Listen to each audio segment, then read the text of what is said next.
Guys, how are you this morning? I hope everybody is doing well. Welcome to our Lunch and Learn. This is the May Lunch and Learn, which is going to be about annual transitions.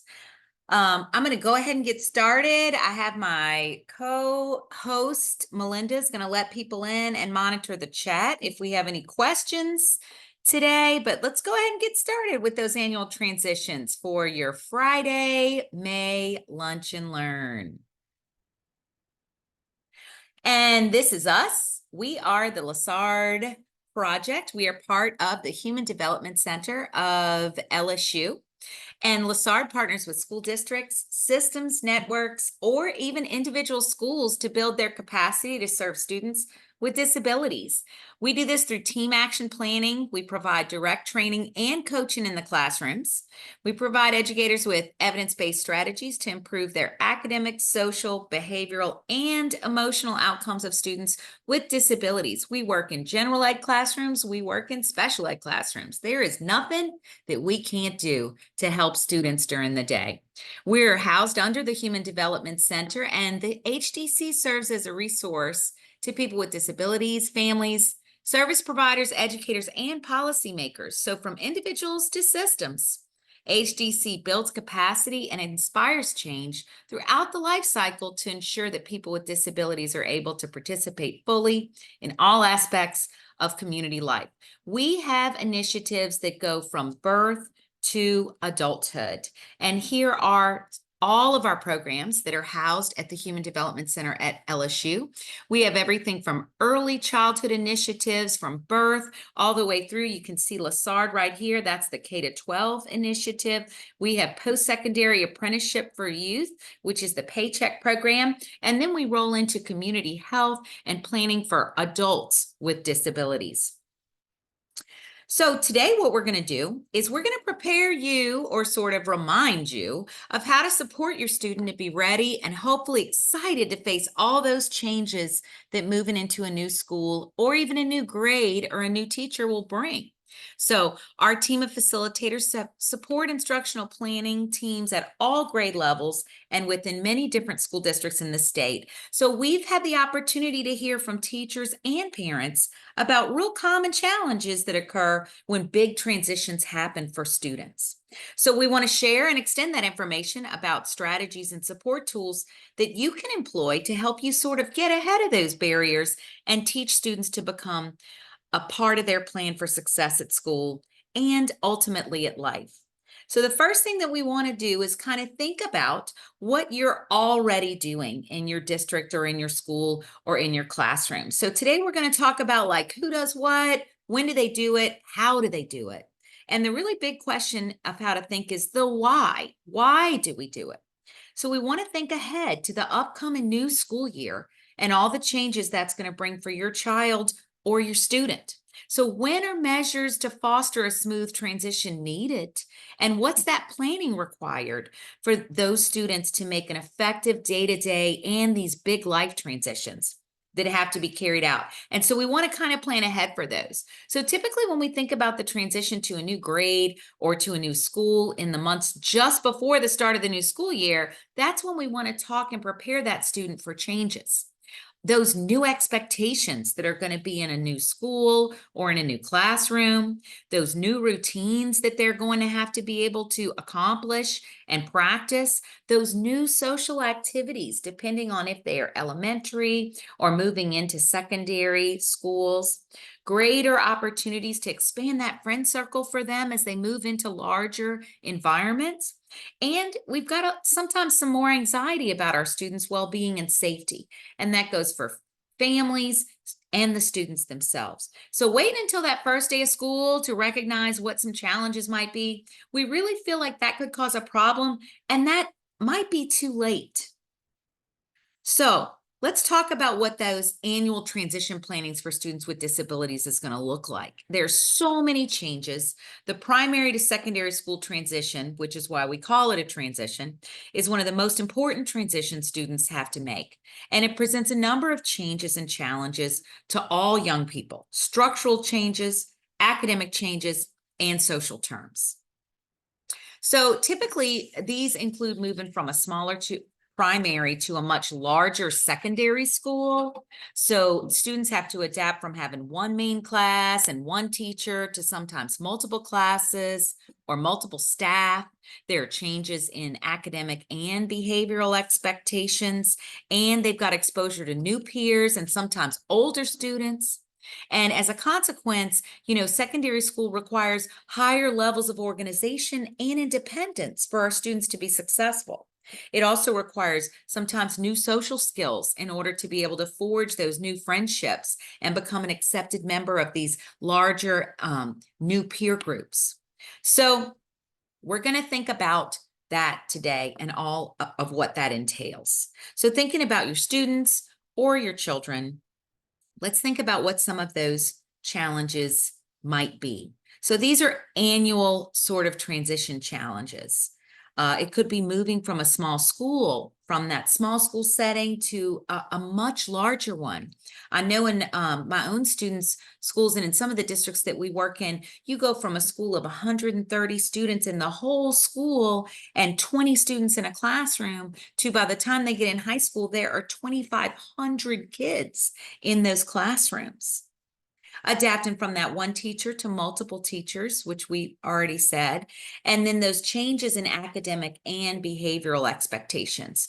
When you're in one tiny little primary school, it's a lot easier and it's designed that way, as opposed to going from class to class, as opposed to moving from hallway to hallway. There's much higher levels of organization and independence as the students get older. Not only do they have to sort of meet the requirements from just one class, but sometimes it can go up to 7 different classes.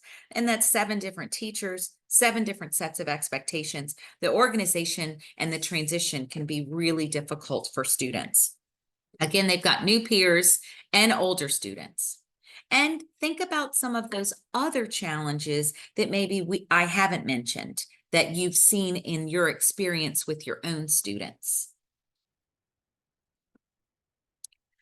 So for today, we've kind of put students into sort of 3 buckets, basically to just kind of identify that level of support. So you really have like a level 1 student requires minimal support. These are going to be all your gen ed students, students that spend 80% or more in the gen ed classroom. Then we talk about level 2 students. And what I mean by a level 2 student is somebody who's going to require more support, sort of moderate support. These you might call resource students. They typically do 40 to 79% of the day in the general education setting. And then your level 3 students are going to really require significant support with transitions. Change is extra hard for these students. And these are going to be students that spend less than 40% of their day.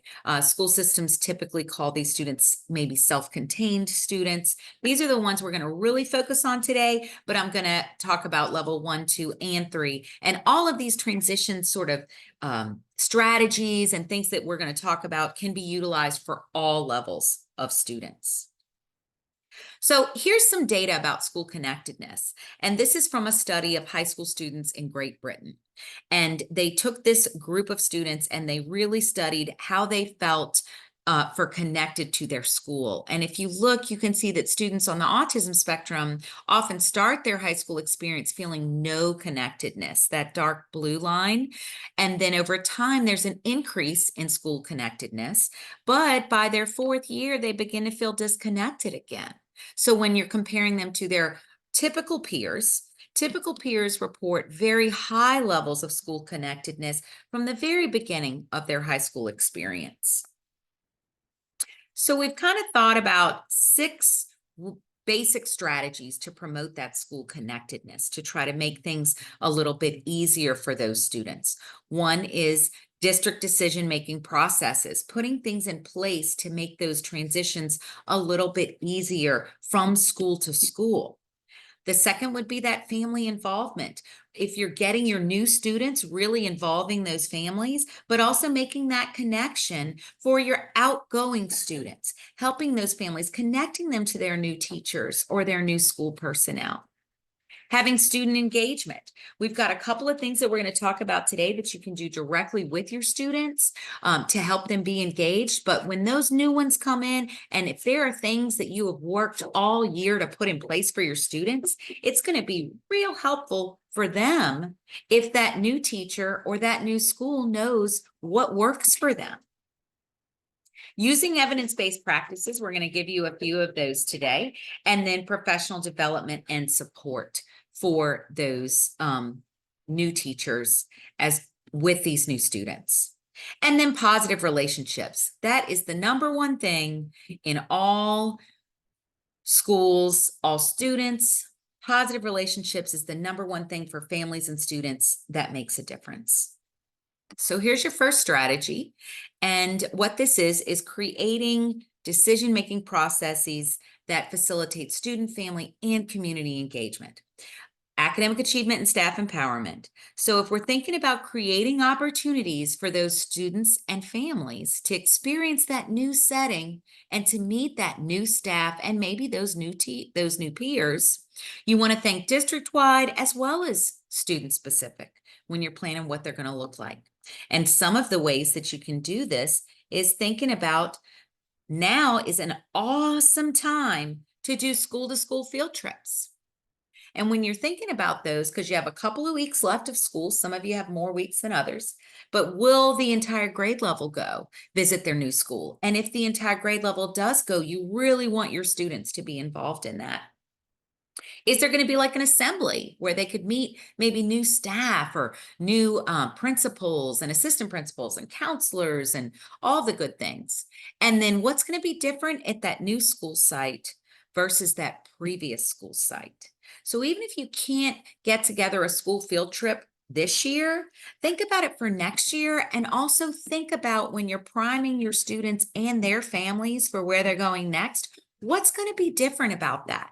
Contacting that school, talking to those administrators and those new teachers can really help them prepare for their next school year. Another thing that's really fun to do within your own school is do grade-to-grade field trips, visiting all of the classrooms and all of the teachers in that next grade level. That can be kind of tricky to do during the school year, especially towards the end of the year. So an enrichment time is actually a really good time to do that, especially if you have grade level enrichment time where everyone in like the fourth grade goes to enrichment at the same time. That's a perfect time for your third graders to roll through those classes kind of in maybe an open house style presentation where they could just meet all of those new teachers to kind of take away that anxiety of going into the next grade. Teacher to teacher visits. That is really something that is very important. And it's something that you could do in August with new students. And you want to think about when you're planning these, how long is that visit going to be? Are they going to tour the classrooms? Are they going to tour the whole school? And maybe thinking about an activity that you can do with those new students so that you can sort of start to form that relationship, doing something fun like a puzzle or making something, if you have to do science fairs, maybe doing a little science experiment or something like that, but doing something together so that you guys can start to build your relationship. Here's our second strategy: positive education and opportunities that enable families to be actively involved. And so two things here we're going to talk about is a summer prep binder, which you may or may not want to do. You can also do in the day and age that we are in today. It's so fantastic with technology. You could even do something like a QR code and some YouTube videos, and your summer prep binder could be completely virtual with a Google folder. And then meet and greets with parents, which those are typically things that are going to happen right before school starts. But let's get to that summer prep binder first. So the IEP team can make this, or as a special education teacher, you can make this, or you can work with families to see what they particularly may want to help them get ready for the next school year and your students. Transition books, I'm going to show you some of those examples. Video models are so awesome and so easy. You can make quick YouTubes. You can even do a virtual tour of your school that your students are coming into, or a virtual tour of the next school that they're going to. You can put that up on YouTube. A map maybe of their new school or their new hallway. Transition tips that are going to make their lives kind of easier. We've got a great priming strategy guide that you can utilize. Functional skills task analysis. We've been putting some of those up on our Facebook and Instagram, on our social media sites recently, and we'll continue to put them up for this month. You can utilize any of those, and social narratives for some of these new skills that they might need as they move into this new setting. Here's a great example of a priming by using a transition book. So this is going to be students going into Miss Amy's class, and let's look at all the centers in Miss Amy's class. Let's see what Miss Amy's class actually looks like. And this is going to be Miss Amy. She's my new teacher. Here's another example of going from school to school. Welcome to Ethel Schaefer Elementary, and it gives actual photos of the school. So when you arrive to school, where you're going to go, what's your new, you're now going to be a shark, and where you're going to eat and things like that. And you can do those even if you can't get together that, sort of school to school field trip for this year. This is something that you could even ask that next teacher that they're going to see.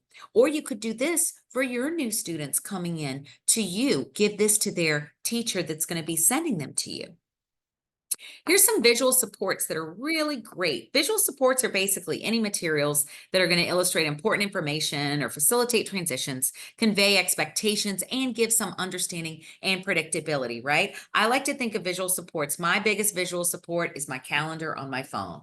My calendar tells me what I've got to do every day, what I got to do every week, and what my task lists are. So here's sort of a very easy and low-tech schedule for the summer, because summers do look different for students. And this one right here, this mom just put this bad boy right up on the refrigerator. So, because that is where the first place most children go in the morning when they wake up. At least I know that's where mine go. So they can see exactly what they're going to do, exactly when they need to do it. It's a great way to start their day, so there's no surprises and they're prepared.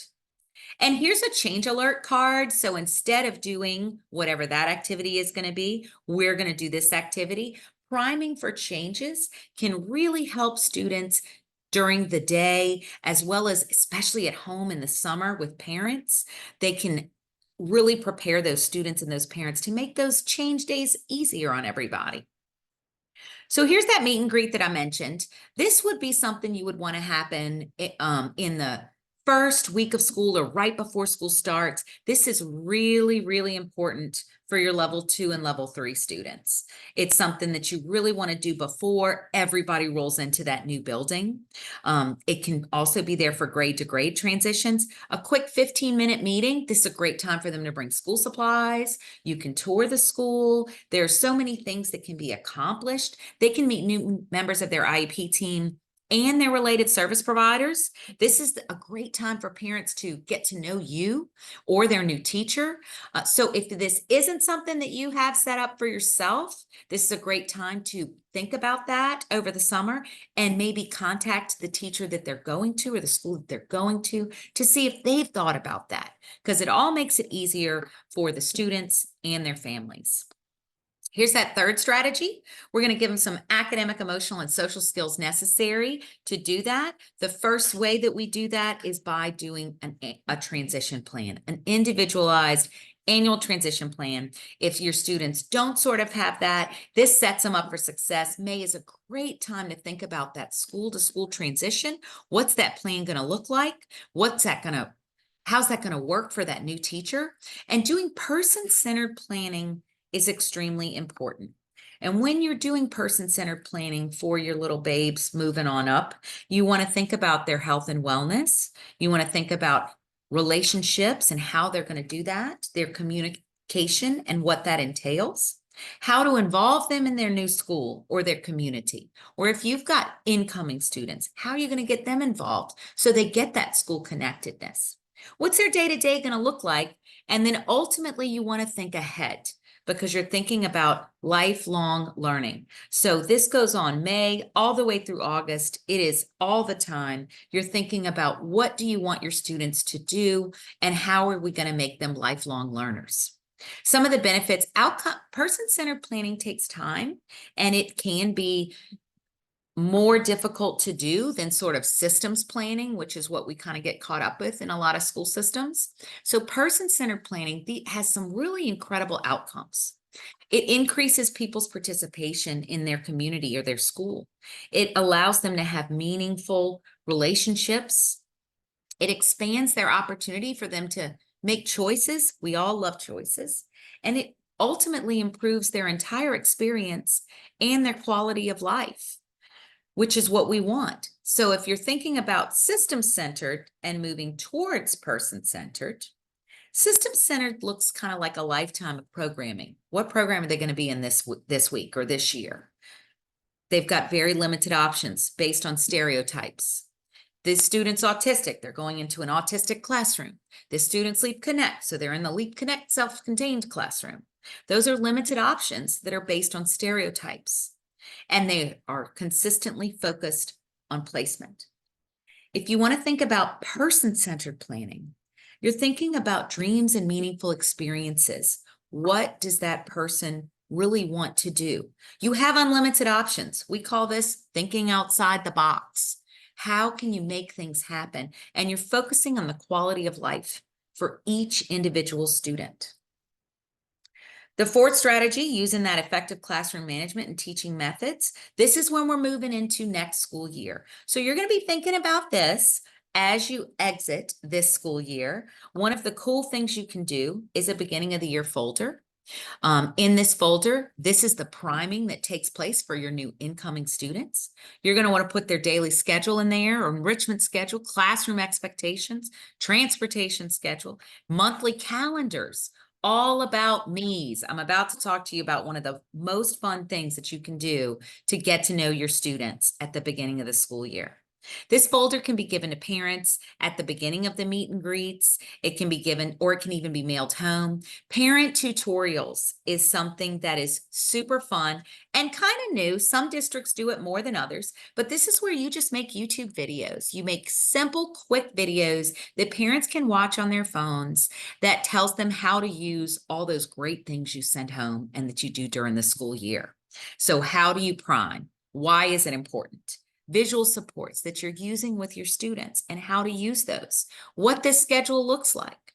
These are real short, simple tutorials, and what you're referencing is the school supports that you've been using with your students so that your parents know how to better support them at home. Fifth strategy we're going to talk about is that professional development, that collaboration that is so important among teachers from grade to grade. In May, this is when you should share your transition plans with those next year teachers. This is the time to review those IEPs with next year teachers and what those complex needs might be for those students. Creating like an IEP at a glance can also be extremely helpful for where your students are going. Again, take the guesswork out of what's going to happen when John rolls into their class in August. If you know that timers, visual schedules, and John really works for Sonic stickers, share that with that teacher that's about to get John. And then the sixth strategy and final one is creating those trusting and caring relationships that promote that open communication. And open communication between teachers, administrators, all the staff, and especially those families. And here's one of my favorite things that we've been sort of incorporating with our teachers at the end of the year. It's called an All About Me. And we have multiple different drafts and different formats that you can utilize for all different levels. And here's an example for you. And what this does is it puts a picture of the student and you really give them all the information of what's been working for you. This particular student is going to Miss Brown next year, and here's some great things that can help this student. Visual timers. And it's a narrative. It's a really fun narrative that you can make with your students this year. Put it in that brown folder before that brown folder rolls to their next teacher, so that that next teacher has as much information as possible about what really works with that student. At the beginning of the school year, right before it starts, especially if you're going into a new school or your students are going into a new school, or you've got incoming students that are new to your school, having a base camp. It can be a particular classroom. It can be a particular section of the school that maybe you're on duty or that their teacher is on duty, but having kind of a base camp where they can go to feel safe and ask questions and a friendly face that they can see. This is an amazing time to utilize peer supports as well. If you have an ambassador program at your school, it's fantastic. If you are their teacher, if there are certain administrators or coaches that students really gravitate towards because those are friendly faces, also don't leave out your cafeteria workers and your custodians. Those are some of the friendliest people on your campus. And they can be there, they can be buddies for your new students. So think about a base camp, maybe designated friendly faces. This is what you're going to do for when students get lost or confused during that first week of school. It helps ease their anxiety by designating safe locations that they can visit during the day, maybe in their first few weeks. If your student's moving between classes from the bus to the classroom, this is sort of to give them that help that they need. And so in summary, annual transition planning, you want to make sure is happening around this time to support that transition. I've talked about 6 really simple strategies to consider and think about when you're doing school to school or grade to grade. And then the IEP team collaboration is really important to sort of help transition that individual. Here's our website, www.lasard.org. The online resources are right here. They are completely free. We have a family resources as well as school resources. They're all on here. You can see all of them if you click that online resources. We've also been posting the All About Me's, the summer binders. We've been posting transition tools on our Facebook and our Instagram, as well as on our website and in our newsletter too. So there are lots of options of where you can sort of get these free resources. You can also email us. You can email me. I'm about to give you my contact information. But if you go to our website, it says Ask a LASARD Facilitator. You just click that little button, and within 24 hours, somebody's going to get back to you so that they can help out. So we have 2 minutes left. This is a quick survey for you to let me know how you enjoyed today's Lunch and Learn. Here's my contact information, and here's our website, our Facebook, our Instagram, and we've even got a TikTok. You can also click on this link to get to the survey as well. And thank you for coming today. And we'd love to keep in touch. So you can follow us, you can contact us. We are here to be as helpful as possible. I'm going to look in the chat. It says thank you. So I'll be on here for a few more minutes if anybody has any questions or if I can be helpful in any way. And y'all have a fantastic weekend.